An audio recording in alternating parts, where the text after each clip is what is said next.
Holy hell, this right here might be the greatest high-grade Zeon kit I have ever laid my hands on. I am ridiculously impressed. This right here is the high-grade AMX014 REBEN Wolf A.O.Z reboot version. Quite a mouthful of a name for a ridiculously good kit. I did not expect this. I am shocked. Advance of Zeta kits can and tend to be a bit on the janky side. This is not janky. This is insanely good. It's rock solid. It's beautiful. It looks like the ungodly combination of the Dovin Wolf, a Zaku, and the Greys from Iron-Blooded Orphans. And it is rock solid and the build is off the charts. This thing is insane.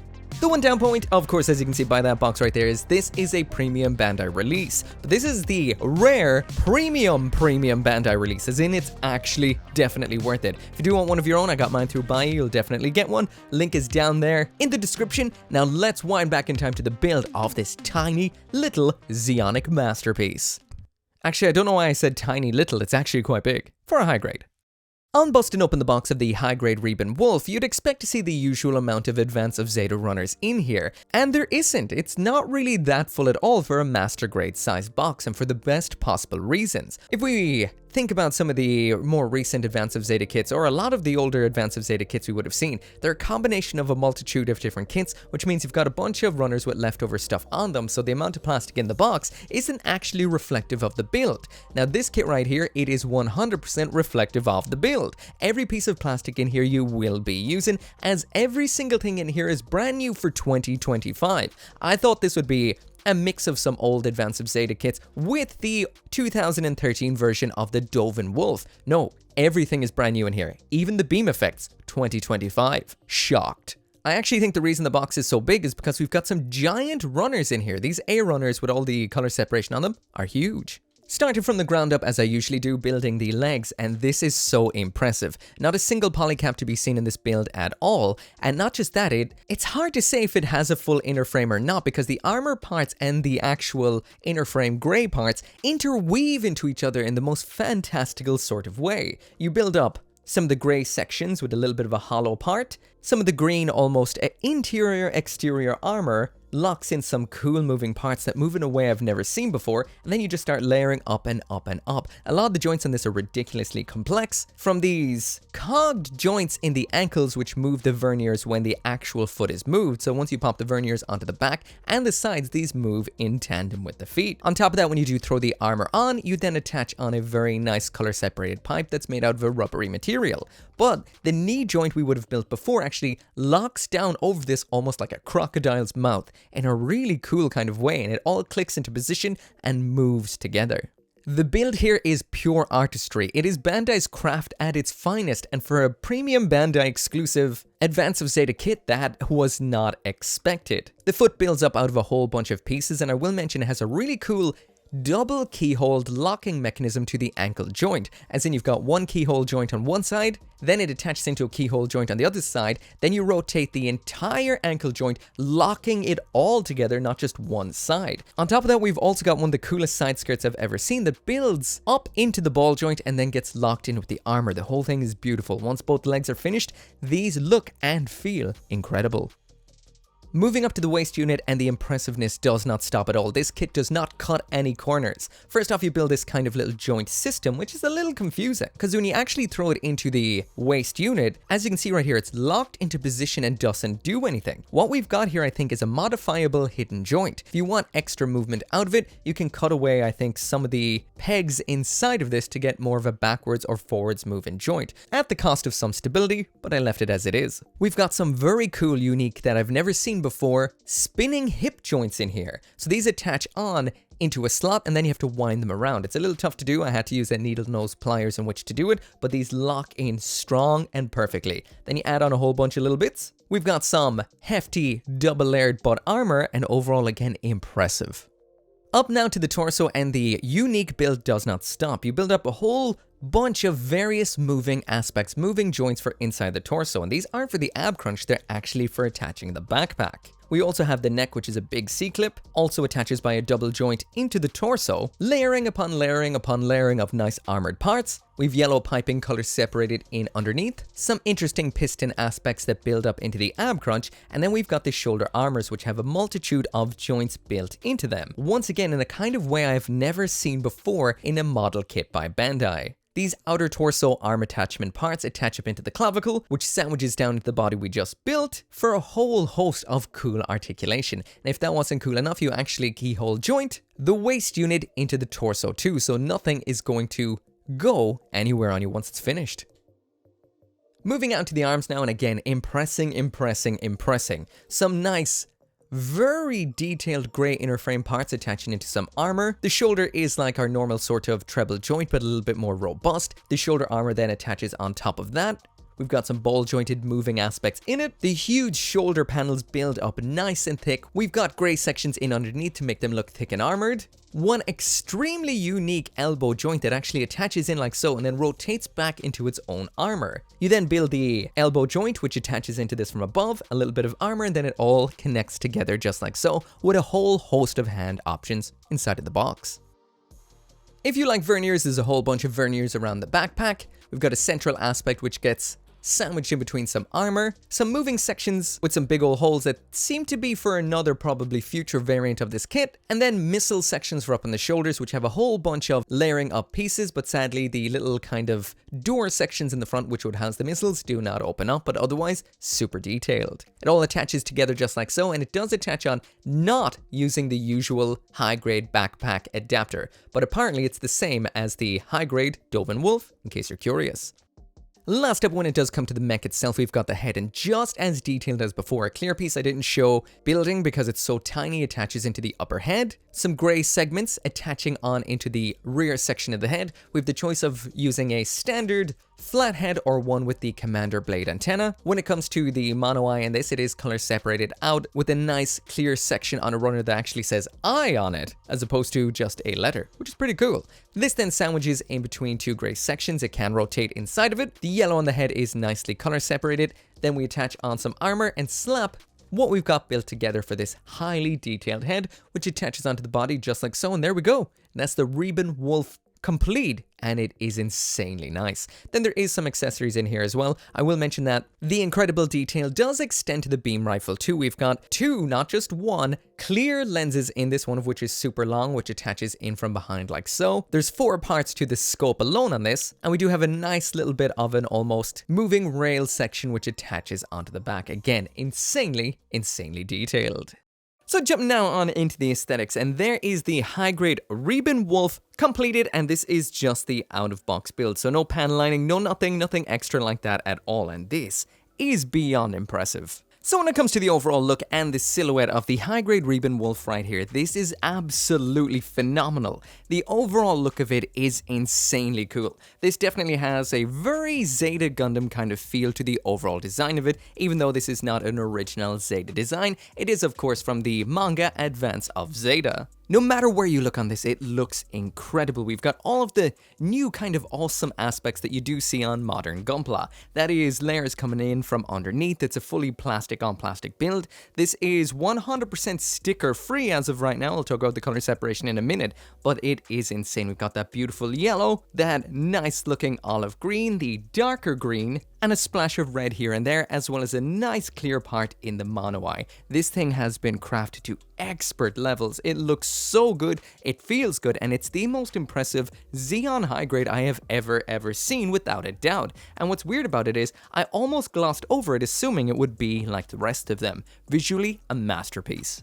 Throwing it down now beside the original art, and as you can see, this is pretty much it 100% right out of box. Now, we'll mention the version in the art on the right-hand side. There is the standard version. You can build it like that without the commander horn, but otherwise everything is pretty much bang on the money. The color separation is pretty much perfect, besides some white is missing inside of the verniers, but otherwise this is picture perfect and looks insane. Now, before I actually mention, or should I say, before I actually forget to mention it, there is also the variants of this thing anything like the Space Wolf version. I mean, that's the Space Wolf version. Definitely more like your standard Dovin Wolf color scheme. The REBEN Wolf Custom, and look at this thing. The color scheme is very, very nice. Massive gatlings, as well as huge thrusters around back. And I'm assuming from this particular model kit right here, we will be getting that version because there is something interesting around back. These right here, there's holes for those tanks. And the absolutely insane and triangular Fenris Wolf, which I shit you not has psycho arms. And considering this is a brand new mold for this year, I expect all of those to come out sometime in the future.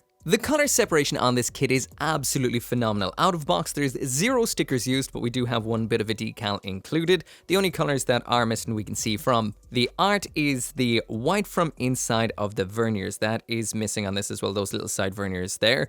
But otherwise, everything else is picture perfect. On top of that, we do have a tiny little clear section in the top of the head, which you can actually see the mono eye through, which is a nice touch. The mono eye in there is made out of clear pink, so that is pretty cool. It can be moved side to side, but in order to get to it, you have to get into this little bit, which isn't actually that hard. There it is, moved to the side already. Oh, that was simple. The extremely nice yellow sections on this kit are made out of a rubbery material, which is good because some of them do require a little bit of squeezing to get them into place, but they look great. We've got a nice little splash of red inside the cockpit to break everything up. And this has that nice modern Bandai separation where the gray sections are coming through from underneath. And this really is all over the place on this. This is one insanely premium Zeon looking kit, especially considering it's an Advance of Zeta kit. They're going all in, and I'm for it. When it does come to the model kit sins, being the nub seams and all of that jazz, I will mention that the plastic is a little bit on the delicate side, especially the darker shade of green. That does nub up quite a bit, so I do recommend cutting at a distance and filing down, especially using something like a glass file. For example, I used just the God Hand on this side right here, and as you can see, that has nubbed up pretty badly. Well, I noticed that on the first leg I was doing.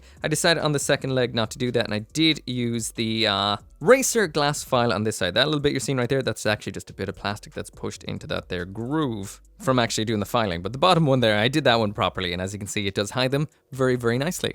When it does come to decals in here, we do have these. They're a little bit hard to see on this particular camera, so I'll throw in some more footage or a photo. These are some little Zeon decals, or the Mars Zeon decals, and yeah, these are stickers. You can stick them on wherever you want, and if you want to copy the art, that is the left-hand shoulder. Blasting into that full 360-degree spin so you can see everything for yourself in case I forgot to mention anything. This is the most impressed I've been with the Zeon kit in quite some time. It's nearly 98% color separated right out of the box. It's rock solid in the hand, and it is big, and well, it's just kind of a really exciting kit. You don't normally get really premium, really good Zeon kits, so I'm actually shocked. We get some nice Zeon kits.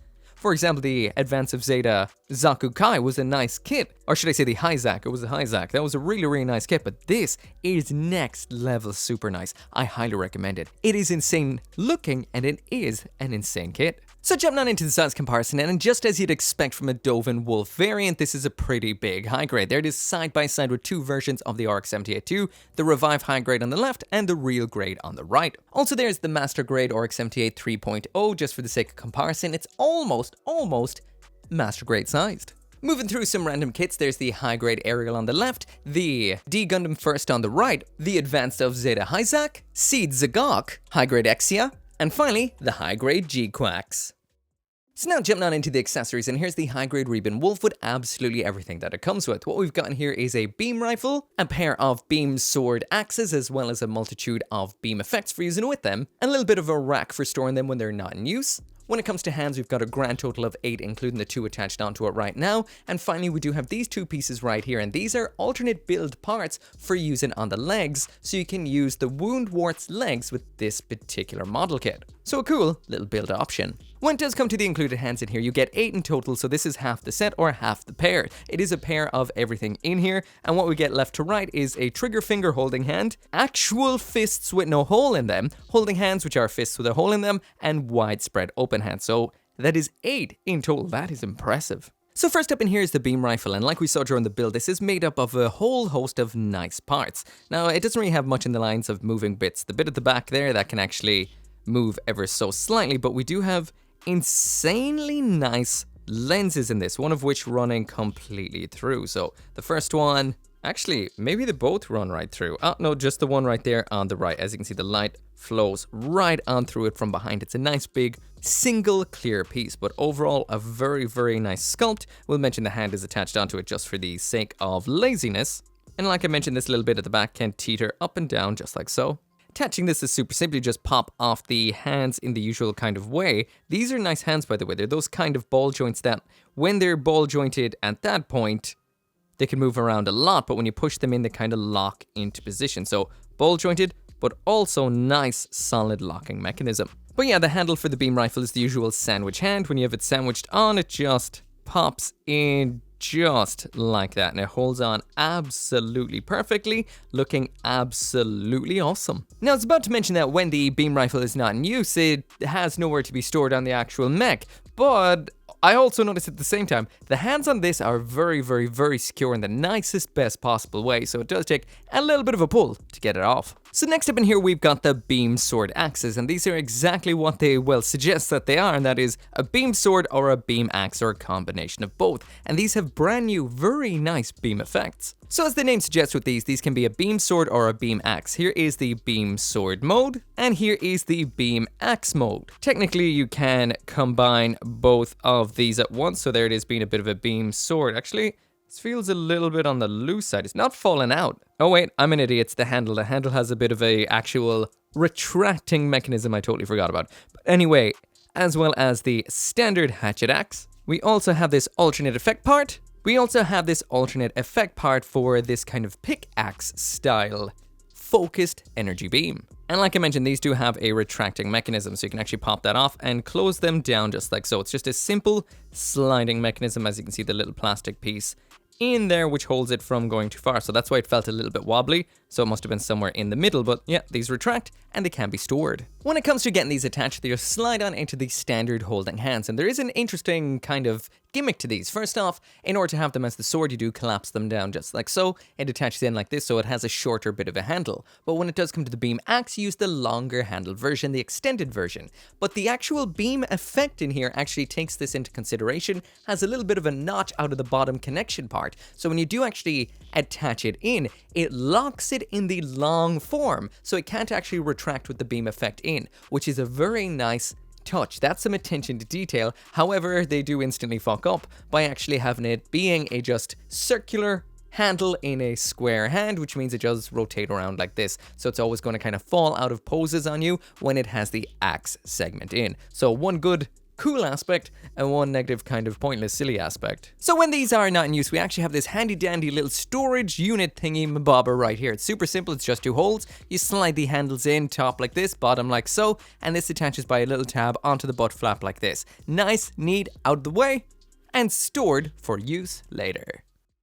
So now jumping on to the articulation, and as usual, the comment on the build, and this is insane. It's massive. It's really big as far as high grades go, and it is rock solid, not a wiggle out of place, considering just how much detail and various levels and moving parts have been put into the build of this. This is expertly designed. I can hold it by the leg and shake it around the place, and it won't move anywhere. I've built quite a few of these high grade Advanced of Zeta kits, and most of them you just have to fart in their vicinity and they'll fall apart. This one, rock solid. So nice. So when it comes to getting this into the usual pose, this is a fantastic poser, but it's not a simple poser. The joints and the various aspects that move on this are very complex, which means you do have to take a lot into consideration while posing it, so it does take some time. For example, we've got those interesting drum-style joints in the hips, which you have to rotate down to their bottom point. At the same time, we've got these multi-jointed, ball-jointed, interestingly layered side skirt bits, which you have to like drop down and bring out of the way, so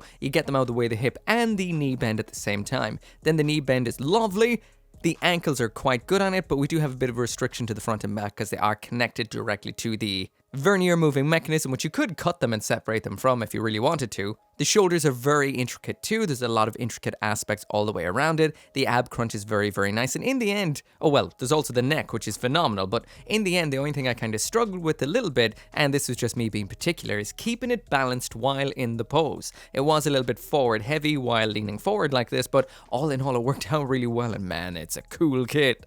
And yeah, there we go. There it is in the actual pose. Now, it will fall over to the front because of the amount of extra weight, but I'm sure you could probably work everything around because everything moves, including those nice armors on the shoulder, the backpack, so you could finesse the balance a little bit better than what I did here quite quickly. But overall, so much moves on it and moves so nicely. Just look at that beautiful Dovin Wolf silhouette, but with this cool almost Graze or Zaku kind of finish to it. This is obscenely nice. Obscenely nice. Okay, so now rocking on through the individual joints. I'm going to try and be as detailed as possible without going on for too long because there's a lot going on in here. Anyway, so like I mentioned, we do have a moving mono eye. There it is all the way to one side, and then you just push this switch to get it to the other side. Then just line it towards the front to get it towards the front. The neck in here is insanely treble jointed, so we have a ball joint as well as 2 hinges inside of it. So that does mean we're able to bring it all the way down into the body and down like so, and then you can extend it up, all the way up like that for it looking up almost all the way for flight poses. Again, there it is all the way up, and there it is dropped and recessed in. Also, you've got all the side to side you could ever want. Next up, we've got this little section right here in the torso. So this does move this whole section forward and back like that to move the arm. And as you can see, the ball joint here does move forward and back with it. And that ball joint has an up and down inside of there. So what that gets us is the full roll, full rotation all the way around. There is the arm all the way up, and that is insane. There it is all the way down, and it can be a little bit difficult to get the individual joints because there is so many going on all at once. That super Graze looking shoulder is on its own pivot right there, so individual to the arm. This shoulder armor locks nicely into place, but when you unlock it, it is both a hinge up and down in there and a ball joint. So this can move around so much and looks incredibly technical at the same time. Full rotation at the upper arm, double jointed bend at the elbow, and ball jointed wrists, which have a huge range of motion and a nice locking into position mechanism. These 2 backpack sections are on a pair of ball joints, so they do what usual a pair of ball joints does. So they can move forward and back like so, recess back, move around a lot. But the most interesting aspect to this is the backpack attachment. Come off there. So this right here is exactly the same as your standard Dovin Wolf, as far as I know, which is a sideways double peg, which is thick pegs. But just check this backpack adapter out. It's on its own completely moving double jointed rig. Now when you move this out of the way, it does mean you get more of an ab crunch to the back like so. We've got a pair of molded little pistons in there in green. So what we get when we actually do get the ab crunch is forward and back just like that. So not a huge amount, but there is something inside of the waist, just like I showed earlier in the build, which you can't actually access at this point. You have to modify something, maybe cut a peg. Besides that though, we do have, well, we've no side to side movement. We do have full rotation. I'm not going to move it all the way around because it will unlock the key joint. And on popping that backpack on, this does move up and down and can angle ever so slightly as well. So down and angle, pretty cool.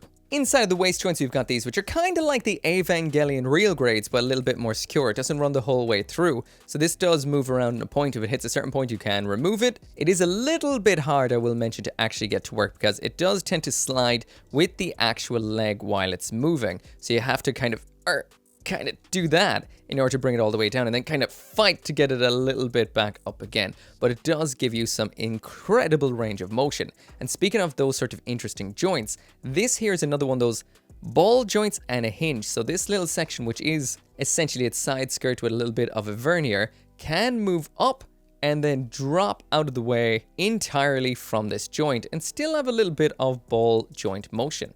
Impressive. We've got a somewhat premium butt flap, a little bit of wiggle. As for those kicks, there it is all the way up to the front, so incredibly nice.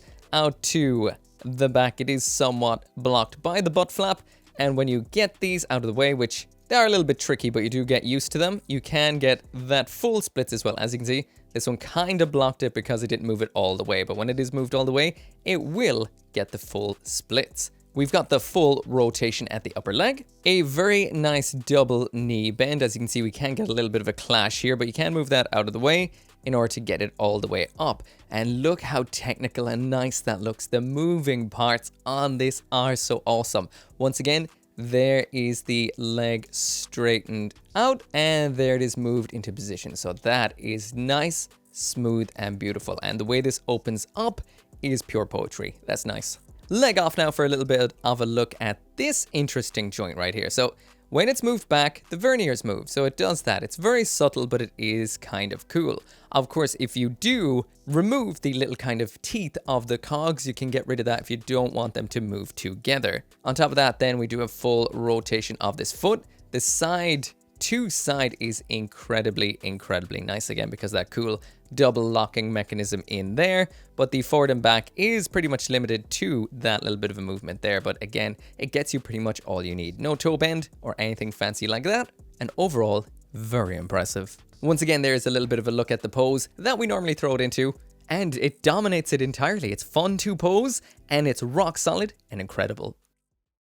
So anyway, that right there is it for the review, and you know what I say? I say fuck it. This is the first ever EX Gundarium Tier kit, and it's kind of getting bumped a little bit because it is Zeon. When does a Zeon design or a Zeon style kit get this much love? Absolutely never. I'm straight up forgetting that this is a high grade. When I was writing down all the various aspects are good or bad about it, I was starting to forget that it's a high grade. And by that standard and the fact that it is Zeon, this has to get everything. Now, I have modified that little thing up there up top so you can actually see what the actual unbiased, I guess, platinum tier rank would have been. It's just been forgiven its sins just because it is Zeon and essentially perfect. It's a perfect high grade. It's Gundarium tier. It's just that good. But anyway, through the list. First off, aesthetically, the only thing you can ever say bad about this is the fact that it is missing some of the white inside some of the verniers, and it can mark up if you're not careful with it. Otherwise, this is a masterpiece. It pretty much looks like the art, and I cannot